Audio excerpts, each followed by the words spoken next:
Doctor Bhimrao Ambedkar, जिन्हें दुनिया बाबा साहेब के नाम से जानती है, भारत की आत्मा के सबसे बड़े योद्धाओं में से एक थे।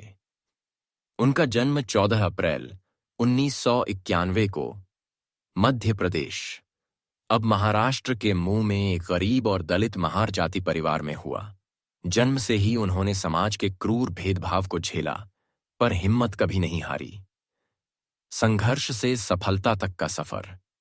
बचपन में अंबेडकर को स्कूल में बाकी बच्चों से अलग बैठाया जाता था। प्यास लगने पर पानी तक नहीं दिया जाता था, क्योंकि वह अछूत माने जाते थे। लेकिन उन्होंने इस अपमान को अपना हथियार बनाया। उन्होंने ठान लिया, पढ़कर ही इस समाज को बदलना है।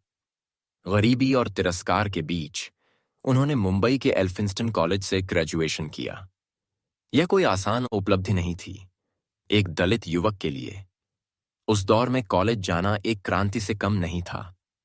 फिर उन्हें बड़ौदा राज्य से स्कॉलरशिप मिली, जिससे वे कोलंबिया यूनिवर्सिटी, अमेरिका और लंदन स्कूल ऑफ इकोनॉमिक्स जैसे विश्वविख्यात संस्थानों में पढ़ने गए। विदेश जाकर उन्होंने साबित किया, प्रतिभा जाति की मोहताज नहीं होती। समाज सुधार, दलितों की आवाज बने। डॉक्टर अंबेडकर ने अपना पूरा जीवन सामाजिक अन्याय के खिलाफ लड़ते हुए बिताया।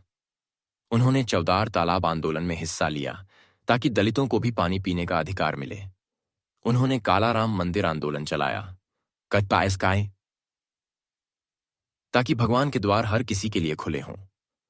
हर बार जब उन्होंने आवाज उठाई, उन्हें प्रताड़ना झेलनी पड़ी, लेकिन वे रुके नहीं। उनका साहस दलित समाज के लिए आशा की किरण बन गया। संविधान निर्माता, समानता का दस्तावेज।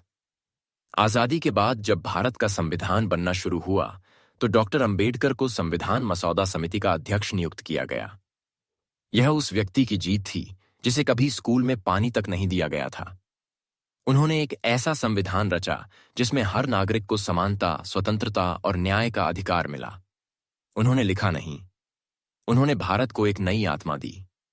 बौद्ध धर्म की दीक्षा, आत्मा की मुक्ति। अपने जीवन के अंतिम वर्षों में जब उन्हें महसूस हुआ कि जातिवाद धर्म के नाम पर भी जीवित है, तो उन्होंने 1956 में बौद्ध धर्म अपना लिया। उनके साथ लाखों दलितों ने भी यह मार्ग अपनाया, जिसने उन्हें आत्मसम्मान और आत्मनिर्भरता का रास्ता दिखाया। उन्होंने कहा, मैं हिंदू धर्म में पैदा हुआ, लेकिन हिंदू होकर मरूंगा नहीं। एक युग का अंत। 6 दिसंबर 1956 को जब बाबा साहेब का निधन हुआ, तो भारत ने सिर्फ एक नेता नहीं, बल्कि अपने संविधान की आत्मा को खो दिया। बाद में उन्हें भारत रत्न से सम्मानित किया गया, वो सम्मान जो उनके त्याग और तपस्या का प्रतीक था।